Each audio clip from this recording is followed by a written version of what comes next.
Assalamualaikum warahmatullahi wabarakatuh. Perkenalkan, nama saya Khadijah Nasution dari Fakultas Sains dan Teknologi, Program Studi Sistem Informasi. Di video kali ini saya akan menjelaskan tentang pengertian sistem terdistribusi dan kabel UTP. Baiklah, saya akan menjelaskan tentang pengertian sistem terdistribusi.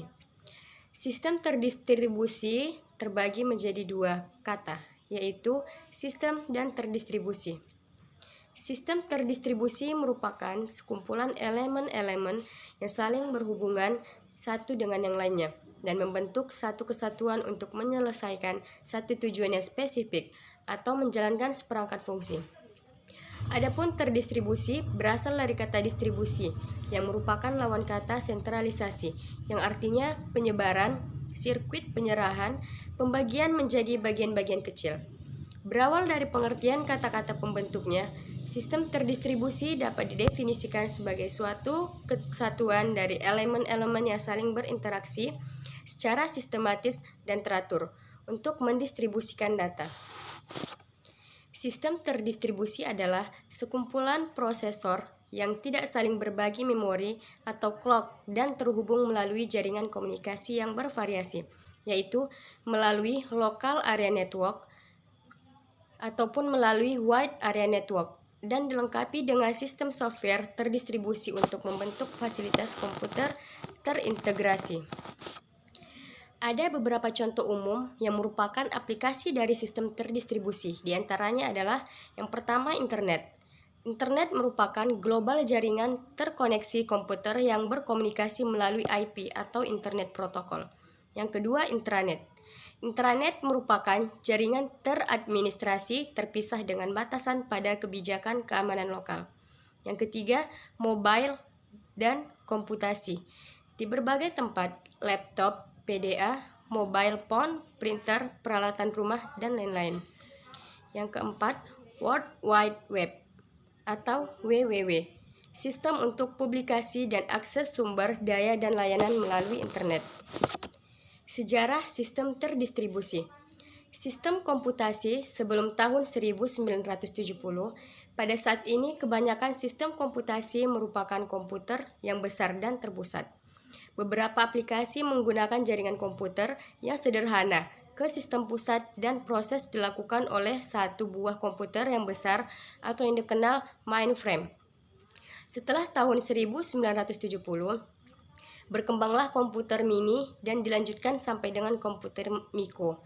Dikarenakan pada saat ini biaya pembuatan prosesor menurun, maka ada pertimbangan untuk menghemat biaya dengan memanfaatkan personal komputer untuk teknologi sistem terdistribusi dan perbandingan harga hardware yang sangat tinggi antara komputer mikro dengan komputer mainframe atau komputer besar. Infrastruktur dalam sistem terdistribusi adalah 1. Jaringan komputer, 2. Berbagai perangkat keras dan perangkat lunak, 3. User yang saling terkait dalam jaringan. Tujuan sistem terdistribusi adalah membuat sumber daya dapat diakses.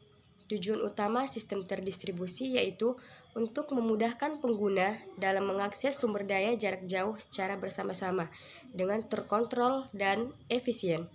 Dengan semakin meningkatnya konektivitas dan akses untuk dapat saling berbagi, peningkatan keamanan juga menjadi hal yang sangat penting. Secara umum, karakteristik dari sebuah sistem terdistribusi yaitu resource, akses, dan sharing, kemampuan menggunakan hardware, software, atau data dimanapun dan kapanpun. Karakteristik ini juga yang menentukan siapa saja yang dapat mengakses sebuah resource dalam sebuah sistem terdistribusi. Salah satu contohnya dalam sebuah web, terdapat HTA akses yang hanya dapat diakses oleh user-user yang telah memiliki grant akses terhadap file tersebut. Yang kedua, openness atau keterbukaan.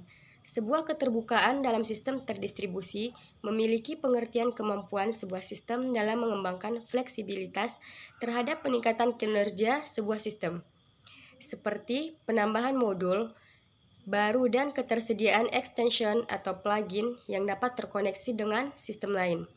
Contoh karakteristik ini, misalkan sebuah aplikasi web banking yang dapat terhubung dengan sistem web milik perusahaan finance. Yang ketiga, konsurensi. Semua proses dalam sistem terdistribusi dilakukan secara konsurensi atau secara bersama-sama. Hal ini dilakukan untuk mencegah inkonsistensi dan ketidakvalidan sebuah data dan proses. Sebagai contoh, dalam sebuah aplikasi web yang diakses oleh banyak user, ketika server melakukan sebuah update, maka semua user yang mengakses halaman web tersebut akan langsung mendapatkan update tersebut. Yang selanjutnya, transparansi. Secara umum, transparansi di sini tidak berlaku untuk user biasanya yang mengutamakan fungsionalitas. Apakah ia sedang menggunakan sistem yang terdistribusi atau tidak?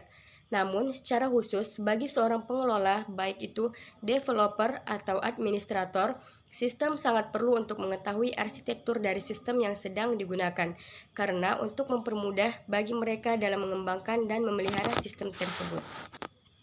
Baiklah, di sini saya akan menjelaskan tentang kabel UTP. Kabel UTP adalah suatu jenis kabel yang dapat dipakai untuk membuat jaringan komputer, yang terdiri dari dua jenis, yaitu crossover dan kabel straight. Kabel straight adalah suatu kabel yang berjenis tembaga dipakai dalam area lokal sebuah jaringan dengan kedua ujung yang memiliki pin out sama. Fungsi kabel straight berbeda jika dibandingkan dengan kabel cross. Kabel straight tugasnya penghubung antara dua perangkat yang beda. Dua perangkat yang berbeda itu misalnya router dan komputer, atau switch ke hub. Selanjutnya, pengertian dari kabel crossover. Kabel cross adalah sebuah kabel yang terbuat dari tembaga dan sama seperti kabel straight masih dipakai pada jaringan lokal area. Dari tampilan fisik, kabel cross hampir sama dengan kabel straight. Fungsi dari kabel cross adalah sebagai jalur penghubung antar dua perangkat yang sama. Contohnya, komputer ke komputer, hub ke hub. Susunan kabel UTP terdiri dari dua jenis, yaitu straight dan cross. Kabel straight biasa digunakan untuk menghubungkan perangkat yang berbeda. Contohnya, komputer ke hub, komputer ke switch. Dan kabel cross biasa digunakan untuk menghubungkan perangkat yang sama. Contohnya, komputer ke komputer, hub ke hub, dan switch ke switch. Di sini saya mempunyai satu contoh, yaitu ini adalah straight. Karena kita bisa lihat dari susunannya, yaitu putih orange, putih hijau, putih biru, putih coklat, dan coklat. Di sini kita membutuhkan RJ45, dan yang paling penting adalah kita membutuhkan crimping untuk menyatukan agar mereka bisa bersatu. Demikianlah hasil penjelasan dari saya. Apabila terdapat kesalahan dalam penyampaian, saya mohon maaf. Saya akhiri dengan Assalamualaikum warahmatullahi wabarakatuh.